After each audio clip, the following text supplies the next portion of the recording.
Welcome back. Take two. I take vacation. I go to district assembly, and we are off sync. We're off sync. I am off sync. We'll get back in. Way. Welcome back. Welcome back to reality. Yes. Sometimes we get out of reality, and life seems a lot better. Yes. And then we come back to reality. Indeed. Which is probably a song somewhere. Indeed. I want to look at James. Chapter 1. Yep. I was reading it this morning, and I just got stuck on a little tiny phrase. Mm-hmm. So I'm going to let you read verses 2 through 8 for context, but I'm only going to use a tiny phrase for the moment. Okay. Consider it pure joy, my brothers and sisters, whenever you face trials of many kinds, because you know that the testing of your faith develops perseverance. Perseverance must finish its work, so that you may mature and complete, not lacking anything. If any of you lacks wisdom, he should ask God, who gives generously to all without finding fault, and it will be given to him. But when he asks, he must believe and not doubt, because he who doubts is like a wave of the sea, blown and tossed by the wind. That man should not think he will receive anything from the Lord. He is a double-minded man, unstable in all he does. So there's a little phrase, you're said without doubt. A lot of versions say without reproach, right? The asking for wisdom. I think sometimes we are afraid to ask for wisdom because we are afraid of the reproach that is going to come. Does that make sense? We are afraid of somebody's response to us asking for wisdom. And when I say wisdom, it's the idea of how do I apply what you've told me? How do I apply what I've been told? Yeah. And we tend to get frustrated with people, especially if we've already told them once, let alone 50 times. If I told you once, this is the second time. Right? We have people who are on the hunt for wisdom, how to do things. But our response to them is super important, right?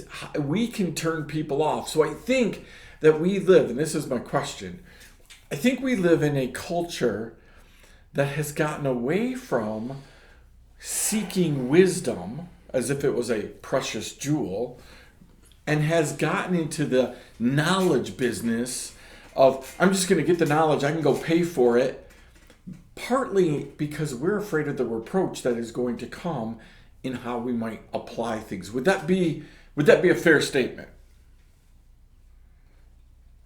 Yeah, I think it would. Yeah, I think it would. We know a lot of stuff, but we don't always know how to apply it or don't want to apply it. Right, and I think sometimes in the spiritual world, we're afraid to seek how to apply it. Yeah. We're not coming to Pastor Mark and saying, hey, Pastor Mark, can you help me with this? Can you mentor me through this? Because we're afraid that we should either already know it, that how you respond to us is going to make us feel like we should know it, but we don't know it, or just, I've already asked you 50 times how to do this, right? Like, I'm trying to kick this habit. I'm trying to kick this addiction. I've come to you already, right? A lot of times in our culture today, the response is, well, I've already told you how to do this. I'm going to tell you once, and you better pick it up. You better pick it up. I know people who, that's their attitude. Yeah. I'm going to tell you once, and if you don't get it, what? It's heart surgery. You know, I know people who run business like that and they can't keep employees. Yeah, exactly. Because people don't learn like that. Right. So when we talk about counterculture, I think maybe one of the areas that we need to look at differently is this whole area that God says to us, keep asking. Keep asking me, Andy, how to apply this. And I'm going to give it to you, but without reproach. I'm going to not make you feel bad about the fact that you have asked this of me. So tell me maybe a little bit, how could we take this concept as you're trying to wrap your head around it, because you've not had this question from me before. As you're trying to wrap your head around this, how do you think initially, how could we change the culture of the church if we could apply this? Hey, we want you to seek wisdom. We want you to ask God, and we want to be able to give that to you without reproach. Well, and here's the thing, and this has been something that I've been pondering in the last day because of a conversation I had with one of my denominational leaders, who's dealing with a church that does not. They're comfortable. Yeah. They don't want to change. And you said something about in the changing culture. That's the very reason we need to ask for wisdom, is because the culture is changing. And ideally, the church should change the culture, but the culture is changing, and we do need to say, okay, I need to do what do we need to do different? Because what we're doing may not be working. Yep. And it doesn't mean, as the old thing, the old saying used to say, it's old now, but it was new when I was earlier in ministry. The methods change, but the message does not. Yep.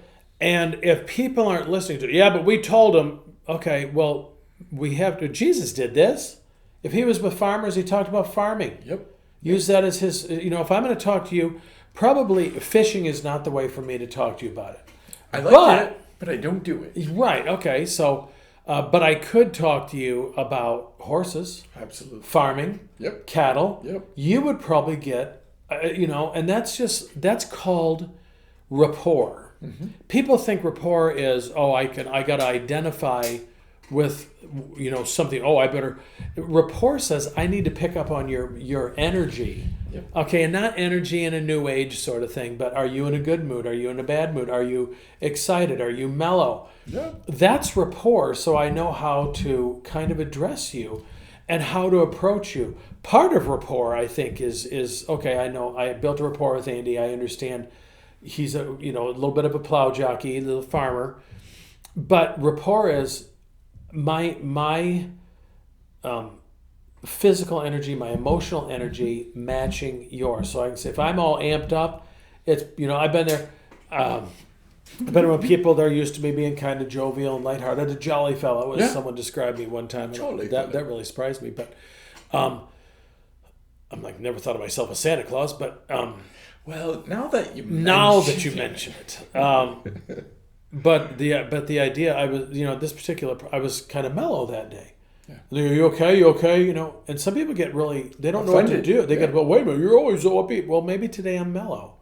How about you? You match my energy. So I watched this on Instagram. I'll come out trying to match my husband's eating energy, and she's trying to eat as fast as he does, and it's not working. She's gagging and everything. It kind of cracks me up.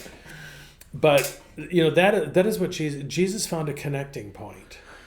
And it doesn't mean that he watered down the message. What it does mean is he's found a way to communicate it. Amen. So that it could be. So that I will pick it up. I will pick it up, yeah. And so many churches, I think, get frustrated because people just aren't hungry. There's a piece of truth to that. I'm not going to deny that.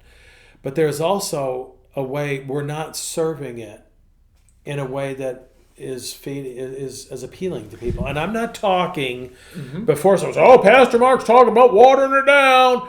No, he's not. Okay, come to my church and you'll hear me preach. I just lay it out there. But to present it, sometimes the presentation, the food tastes good, but the presentation is bad. So this morning you were talking about, and you've used the phrase before, are you picking up what I'm laying down? Right. Well, if you're laying down something that people don't want to pick up, that could be a God thing. You literally could be saying stuff that people don't want to hear, but maybe you're saying stuff in a way that people can't understand. Right. I don't know what you're laying down. Okay, so I'm going to give you a perfect example. Fantastic. I come out of the Wesleyan Holiness tradition, and we believe that God actually can take care of sin and get rid of it. Jesus died to He doesn't just have to excuse it. Doesn't have to excuse it, but you can overcome it. And I had a retired pastor in my church, and he would talk about, well, if I'm entirely sanctified, I can't sin. Oh, my word. Pastor, he doesn't think he ever sins. I'm like, man, that does not sound like that guy. And so, I'm just like, so we're sitting in prayer meeting one day, and he says, if I'm entirely sanctified and I am totally surrendered and sold out to God, I can't sin. I can't do that to him. And the light bulb went off. Mm-hmm. A simple phrase, I can't sin. Yep. You can read that one way. It's inability, but it's also an unwillingness. Yes, I don't want to. I don't want to do this. So my wife and I go out to eat. Let's say we went out to eat with you. We haven't done that in a while, by the way. We need to do that. But anyway, the check would come, and I'd look and I'd go, "Good night. I didn't want to buy the place," And my wife would just about crawl under the table. And my wife said to me later, "Would you not do that? It embarrasses me." Now, I didn't have to sleep on the couch. My wife and I never did that. I don't do it, especially when my wife's around. Yeah. Now, why? Because my wife threatened me? No, we don't operate that way. Because you picked up what she laid down. Yeah, I picked up what she laid down. I don't want to embarrass my wife. I mean, it's bad enough she's with me. That embarrasses her enough, probably. But especially when I drop a handful of mashed potatoes, that one always gets her embarrassed. But anyway, or I pick up my steak and I'm growling over it as I eat it. But I don't want to embarrass her. I can't hurt her. I can't hurt her. So it's not a matter that I don't have the ability to. Trust me, I have the ability. It's the unwillingness, the intention. I don't want to do that. If I really am truly sold out to the Lord, I don't want to hurt him. I don't want to do things that disappoint him or grieve the Spirit.